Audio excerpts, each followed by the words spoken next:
সম্মানিত ভাই সব, এখনো কিন্তু আমার দেশে কিছু চাঁদাবাজি চলছে, কিছু বদমাইশ কিন্তু এখনো আমাদের দেশে চলাফেরা করছে। আমাদের মজবুত হস্ত নিয়ে এগুলোর বিরুদ্ধে মোকাবেলা করার দরকার আছে না নাই? আসতে বলবেন না, আছে না নাই? যারা সন্ত্রাসী করবে, যারা চাঁদাবাজি করবে, যারা জনগণের মাল লুণ্ঠন করবে, এরা নির্দিষ্ট কোন দলের হতে পারে না। এরা দেশের দুশ্মন, জনগণের দুশ্মন, রাষ্ট্রের দুশ্মন তারা, ঠিক কিনা? সতর্ক থাকতে হবে, সাহসিকতা নিয়ে পিছু হটা যাবে না, সামনের কদম মজবুত করে সামনে এগিয়ে যাব আমরা নতুন বাংলাদেশ গড়ার জন্য। কি দিয়া? আসতে বলবেন না, কি দিয়া? এখন মৌলবাদী বলার লোক নাই, আর জঙ্গিবাদী বলার লোক নাই, সন্ত্রাসী বলার লোক নাই।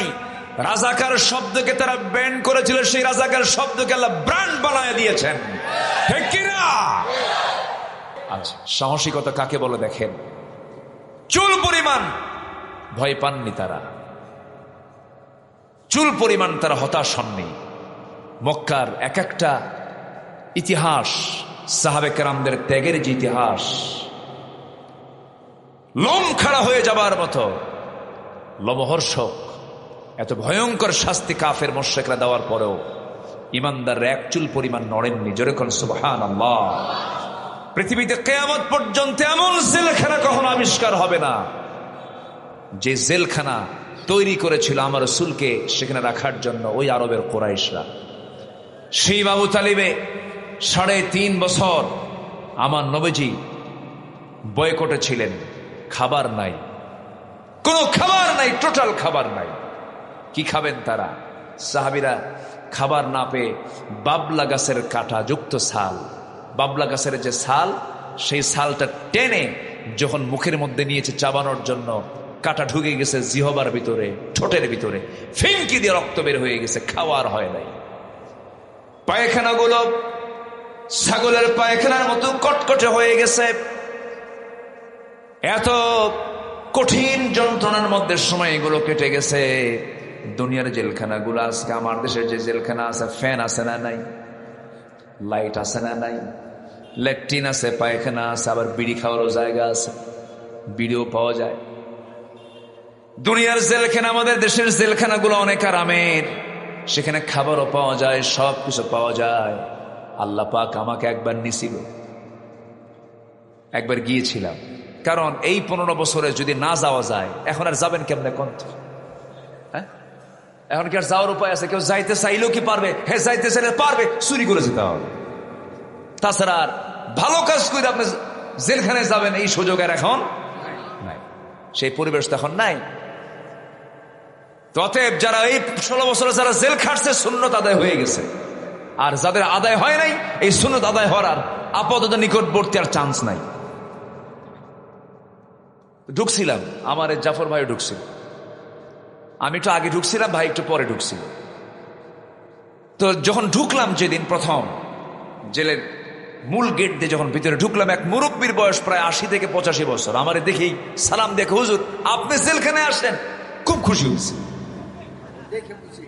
আমি বললাম যে আমি জেলখানায় ঢুকলাম, আপনি খুশি হলেন? কে বাবা, যে অনেক দূর থেকে ওয়াজ শুনি, কাছে পাই না, ঘন ঘন পাই না, খুব অল্প অল্প পাই, তো কাছে পাইলাম, ঘন ঘন ওয়াজ শুনবো। দেখেন ওনার লক্ষ্য, দেখেন কোন অপরাধ ছিল না। এই জেলখানায় ঢুকানোর মূল কারণ কি জানেন? মূল কারণ হলো আমি একটু কোরআনের পক্ষে কথা বলার চেষ্টা করেছি, ইসলামের জন্য কথা বলার চেষ্টা করেছি, নবীর পক্ষে কথা বলার চেষ্টা করেছি। এরকম করে হাজার হাজার মামলা ঢুকিয়ে, মামলা দিয়ে এই 18 কোটি তৌহিদি জনতার বাংলাদেশ, 55,000 বর্গ মাইলকে তারা জেলখানা বানিয়ে 18 কোটি মানুষকে তারা আসামি বানিয়েছিল 16 বছরে, ঠিক কিনা? সেই মিনি ফেরাউন থেকে আমরা রেহাই পেয়েছি, বলি আলহামদুলিল্লাহ। এটা মিনি বললাম কেন? বিগ ফেরাউন তো আছেই, ওটা শীত হয়ে পড়ে আছে। কোথায় কোথায় শীত হয়ে পড়ে আছে? মিশরের শীত হয়ে পড়ে আছে। কি কয়? আনা রব্বুকুমুল আলা, আমি সবচেয়ে বড় রব। তোরে দেখাচ্ছি তুই রব কত বড়, তোর পানিতে চুবাবো যা। সিদ্ধান্ত কার? সিদ্ধান্ত কার? এমন রব পানিতে চুবায় মরে, পানিতে চুবু খেয়ে মরে, এমন রব। দেখেন নাই আল্লাহ? দেখেন নাই আল্লাহ? দেখেন নাই? দেখিয়ে দিয়েছেন। যদি ফেরাউনকে পানিতে চুবাইয়া যদি মূসাকে বিজয় দিতে পারেন, নমরুদকে ন্যাংরা মশা দিয়ে যদি ইব্রাহিমকে বিজয় দিতে পারেন, আবু জেলকে যদি শিশুর হাতে হত্যা করে রাসূলকে যদি বিজয় দিতে পারেন, অবশ্যই গোটা পৃথিবীর সম্মানময় একটি রাষ্ট্র হচ্ছে বাংলাদেশ, অবশ্যই এই দেশের 90 ফেরাউনদেরকে পরাজিত করে মূসার উত্তরসূরি ইব্রাহিমের উত্তরসূরিদের বিজয় আমার আল্লাহ দিবেন, দিবেন, দিবেন ইনশাআল্লাহ। আসবে বিজয়, জোরে বলি ইনশাআল্লাহ। কারণ কি জানেন? এই জমিনের শহীদের রক্ত আছে না নাই? আসতে বলবেন না, আছে না নাই? চোখ হারানো সেই মুজাহিদরা আছে না নাই? হাত হারানো মুজাহিদরা আছে না নাই? অঙ্গহানি মুজাহিদরা আছে না নাই? এদের চোখের পানির দাম আছে না নাই? এখান থেকে বেশি দূর নয়, পাবনার এক রত্ন শহীদ মতিউর রহমান নিজামী, নাম শুনেছেন তো? আল্লাহর মুখলেস একজন দাঈ, মুখলেস একজন বান্দা, একজন সংগঠক।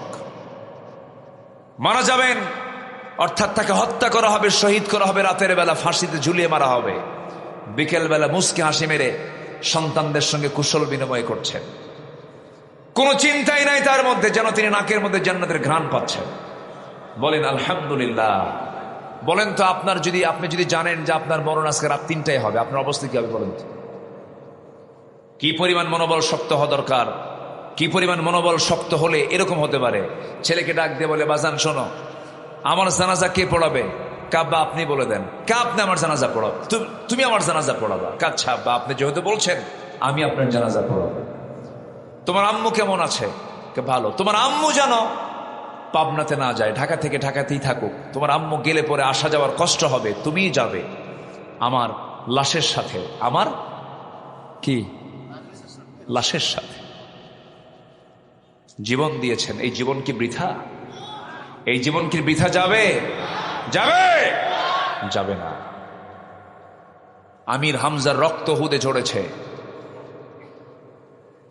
মাজ মুয়াজের রক্ত বদরে ঝরেছে, ইসলামের বিজয় এসেছে। বাংলার জমিনেও শহীদের রক্ত ঝরেছে, বিজয় আসবে, আসবে, আসবে। জীবন যদি দিতে হয়, জানমাল যদি কোরবান দিতে হয়, রাজপথে যদি নামতে হয় দিন কায়েমের জন্য, কোন কোন আল্লাহর বান্দারা রাজি আছো? আল্লাহকে সাক্ষী রেখে আকাশের মালিকের দিকে, আকাশের দিকে হাতটা তুলে প্রমাণ দিয়ে দাও, আমরাও জানমাল কোরবান দিতে রাজি আছি।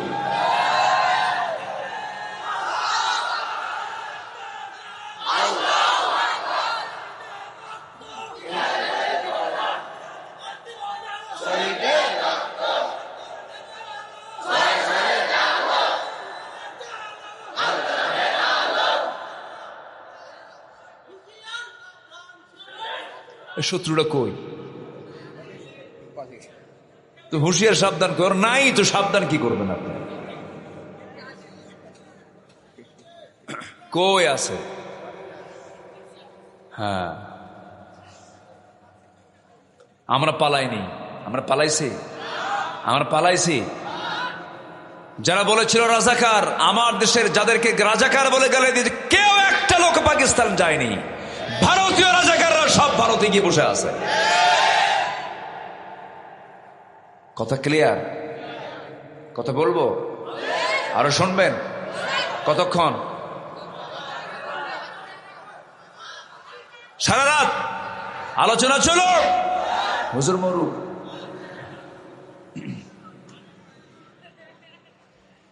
নাম্বার 3, নাম্বার কি? 1, দাওয়াত দেব বোকা হয়ে না প্রজ্ঞাবান হয়ে? হ্যাঁ, প্রজ্ঞার সাথে, বোকামি করে দাওয়াত দেওয়া যাবে না।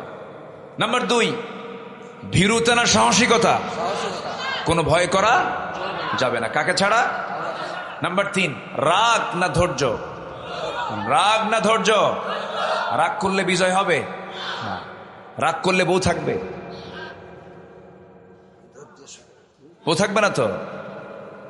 সকালে মেজাজ দেখাবেন, বিকেলে মেজাজ দেখাবেন, বউ কবে তোর সংসার, মারবে দৌড়।